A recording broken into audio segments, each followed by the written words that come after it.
बाल विद्या मंदिर उच्च माध्यमिक विद्यालय कत्रीपुरा नागौर के ई अधिगम प्लेटफार्म से मैं दुर्गा दास आप सबका हार्दिक अभिनंदन करता हूँ। सूक्ष्म जीव के बारे में बहुत कुछ हमने पढ़ लिया है। ये हमारे लिए शत्रु और मित्र भी है। कक्षा 8 में विज्ञान पढ़ रहे हैं, उसका दूसरा चैप्टर है सूक्ष्म जीव। बहुत कुछ जानकारी हमें मिल गई है और कोरोना के बारे में भी आपको बहुत कुछ जानकारी मिल गई होगी। वो भी सूक्ष्म जीव का एक प्रकार वायरस है, विषाणु है, उसमें आता है। आज हम पढ़ते हैं नाइट्रोजन स्थिरीकरण।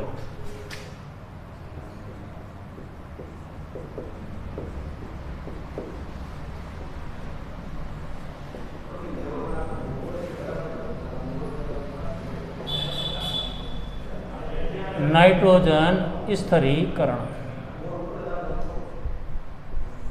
कि वायुमंडल में जो नाइट्रोजन है वो लगभग स्थिर क्यों रहती है। हमने पूर्व कक्षाओं में पढ़ा कि वायुमंडल में 78% नाइट्रोजन है, लगभग 78%। कुछ एक पॉइंटों के रूप में कम ज़्यादा हो सकती है। ये 78% लगभग वायुमंडल में क्यों होती है? क्या घटती नहीं? क्या ये नाइट्रोजन गैस बढ़ती नहीं? ये नाइट्रोजन स्थिर क्यों रहता है? नाइट्रोजन की जो मात्रा है वायुमंडल में वो स्थिर क्यों रहती है?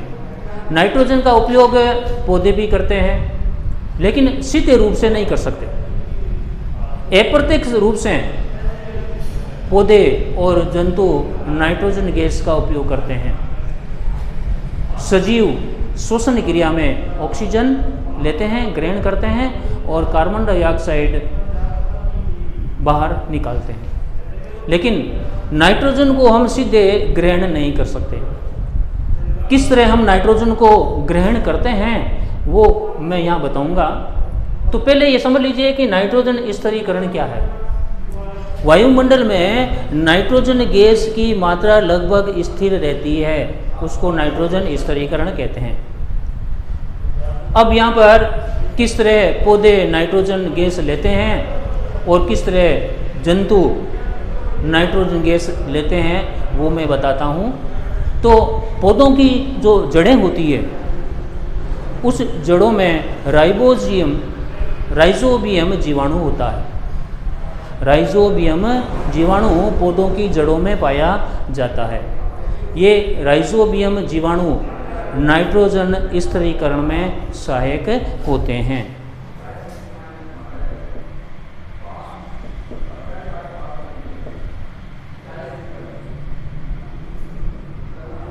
राइजोबियम जीवाणु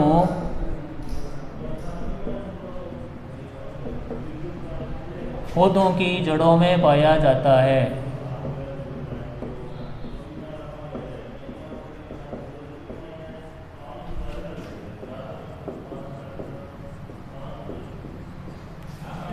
नाइट्रोजन स्थिरीकरण में ये राइजोबियम जीवाणु सहायक है।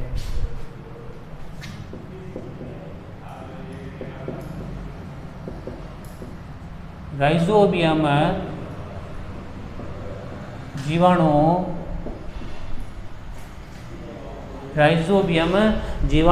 नाइट्रोजन स्थिरीकरण में सहायक है।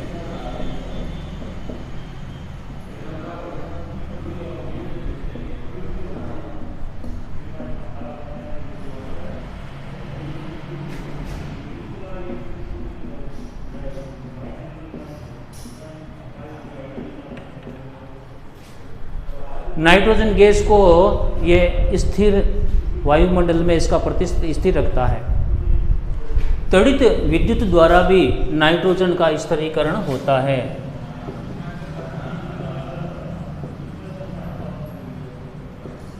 त्वरित विद्युत द्वारा भी नाइट्रोजन का स्थिरीकरण होता है।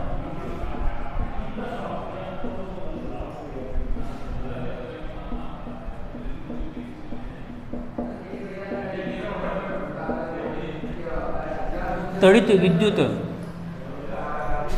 बादलों में गरजना, बादलों में जो चमक होती है, बादल में गर्म हवा और ठंडी हवा के टकराने से जो बिजली चमकती है, बिजली चमकने के बाद में जो गर्जना होती है, उसको हम तड़ित विद्युत कहते हैं। तड़ित विद्युत जहाँ पर वायुमंडल में जहाँ पर होती है, उस तड़ित विद्युत में जब नाइट्रोजन संपर्क में आता है तो नाइट्रोजन की मात्रा पृथ्वी तक पहुँचती है, धरातल तक पहुँचती है। तो तड़ित विद्युत भी नाइट्रोजन का स्थिरीकरण होता है, स्थिरीकरण में सहायक है।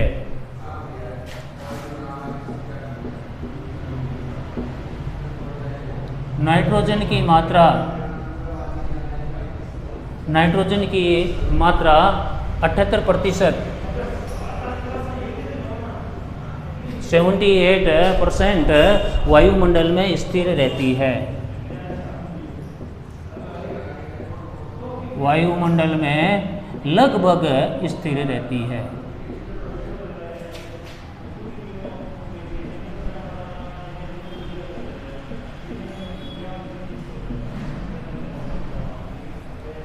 लगभग वायुमंडल की में जो नाइट्रोजन है वो लगभग स्थिर रहना ही नाइट्रोजन स्थिरीकरण कहलाता है।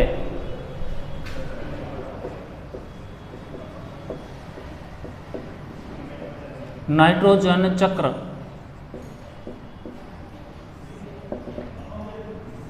नाइट्रोजन सर्किल, किस तरह नाइट्रोजन का चक्र चलता है। वायुमंडल के नाइट्रोजन को पौधों तक पहुंचना, पौधे फिर वापस नाइट्रोजन के यौगिक बनाना, नाइट्रोजन के यौगिक से फिर वापस वायुमंडल में नाइट्रोजन गैस का पहुंचना, ये एक तरह से सर्किल बन जाता है नाइट्रोजन का। तो उसको कहते हैं नाइट्रोजन का चक्र। तो मैं बताता हूँ, नाइट्रोजन सभी सजीवों का आवश्यक घटक है। नाइट्रोजन सभी सजीवों का आवश्यक घटक है।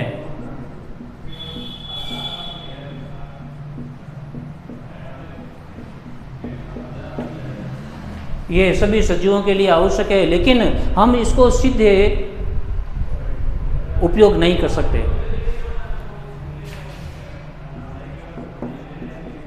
जो प्रोटीन पर्णहरित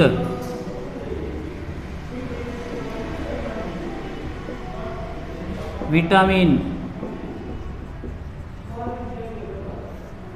जो प्रोटीन पर्णहरित विटामिन, न्यूक्लिक एसिड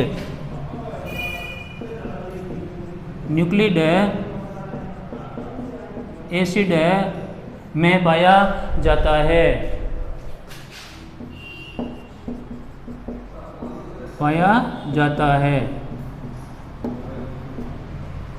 प्रोटीन पर्णहरित पौधों की जो पत्तियां होती है, क्लोरोफिल, उसमें पाया जाता है पर्णहरित।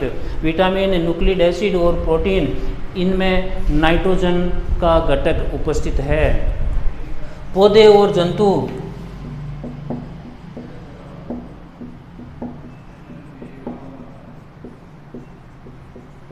नाइट्रोजन को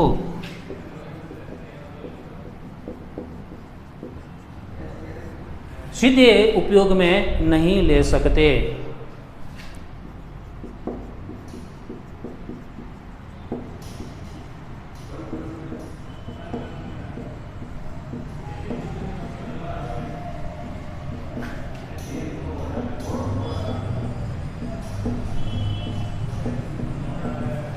ऑक्सीजन को तो हम सीधे वायुमंडल से श्वसन के रूप में उपयोग कर सकते हैं, लेकिन वायुमंडल की जो नाइट्रोजन है उसको हम सीधे उपयोग में नहीं ले सकते। न हम इस योग्य है कि इस नाइट्रोजन गैस को सीधे उपयोग में लेवें।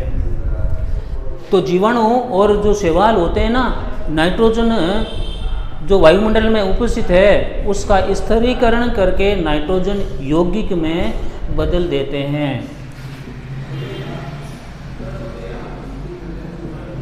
जीवाणु और शैवाल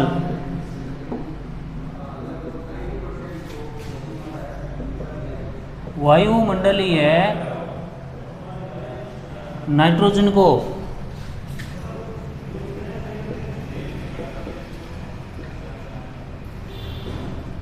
स्थिरीकरण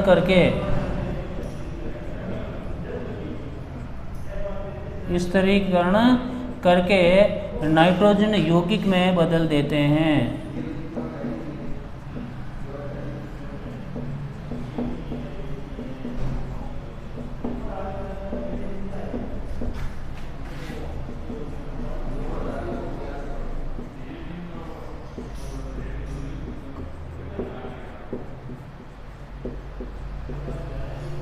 जीवाणु और शैवाल वायुमंडल की जो नाइट्रोजन गैस है उसको स्थिरीकरण करके नाइट्रोजन यौगिक में परिवर्तित कर देते हैं, बदल देते हैं। ये नाइट्रोजन यौगिक का हम उपयोग करते हैं। हम नाइट्रोजन गैस का उपयोग नहीं करते, हम नाइट्रोजन यौगिक का उपयोग करते हैं। ये नाइट्रोजन यौगिक जो है वो पौधों के द्वारा जीवाणु और शैवाल मिलकर नाइट्रोजन यौगिक बनाते हैं। फिर ये जो नाइट्रोजन यौगिक होता है वो पौधों की जड़ें इनका उपयोग करती है।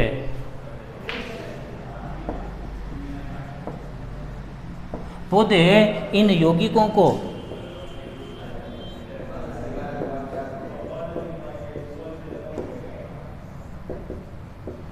जड़ तंत्र के द्वारा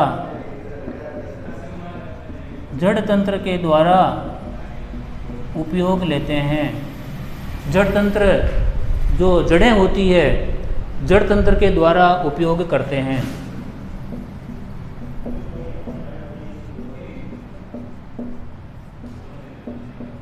जड़ें सीधे नाइट्रोजन गैस नहीं लेती, जड़ें सीधे केवल नाइट्रोजन यौगिक लेती है। तो ये नाइट्रोजन यौगिक पौधों की जड़ों तंत्र के द्वारा उपयोग करते हैं। जड़ तंत्र जमीन के अंदर होता है, उस जड़ तंत्र के में बड़ी बड़ी गांठें होती है, उन गांठों में राइजोबियम जीवाणु होता है। ये राइजोबियम जीवाणु नाइट्रोजन यौगिक में बदल देता है। पौधों पर निर्भर होने वाले जंतु प्रोटीन और नाइट्रोजन यौगिक प्राप्त करते हैं।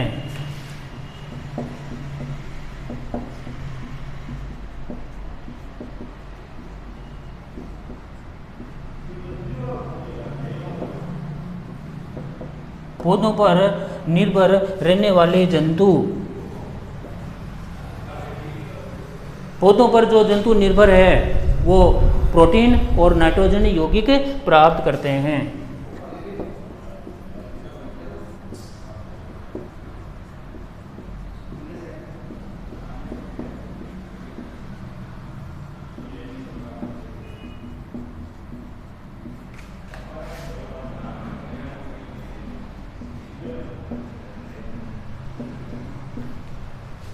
जो दलहनी पौधे होते हैं जिनसे दालें मिलती है, दालों में प्रोटीन की मात्रा अधिक होती है।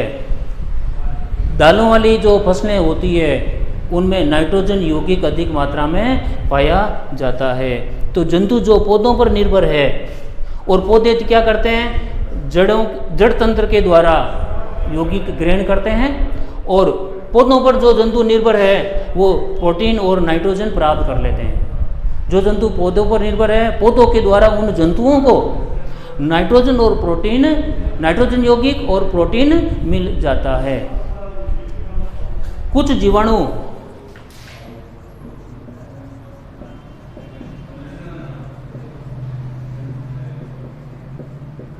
नाइट्रोजन यौगिक को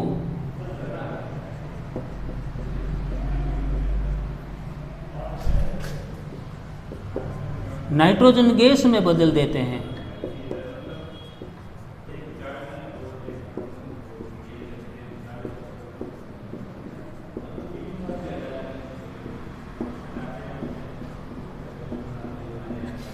कुछ जीवाणु उस नाइट्रोजन यौगिक को वापस नाइट्रोजन गैस में बदल देते हैं। हमने ऊपर पढ़ा है कि नाइट्रोजन से नाइट्रोजन यौगिक बनता है, लेकिन कुछ जीवाणु नाइट्रोजन यौगिक को नाइट्रोजन गैस में बदल देते हैं। ये गैस वायुमंडल में चली जाती है।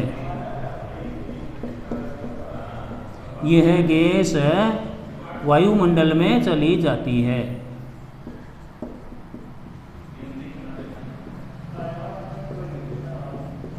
इसको नाइट्रोजन चक्र कहते हैं। पहले तो हमने नाइट्रोजन गैस पौधे लेते हैं, जड़ों के द्वारा नाइट्रोजन यौगिक बदलते हैं, फिर कुछ जीवाणु नाइट्रोजन यौगिक को नाइट्रोजन गैस में बदलते हैं, ये गैस वापस वायुमंडल में चली जाती है, इसलिए नाइट्रोजन का एक चक्र बन जाता है। इसलिए वायुमंडल में नाइट्रोजन की मात्रा स्थिर रहती है। इसलिए वायुमंडल में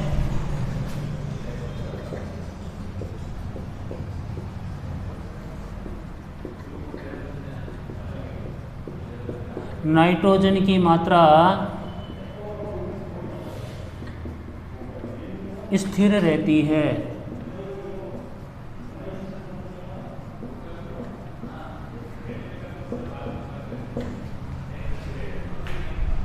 तो बच्चों, इन सब जानकारी को आप अपनी नोटबुक में लिखना है। आप सभी स्वस्थ रहें, सुरक्षित रहें। धन्यवाद।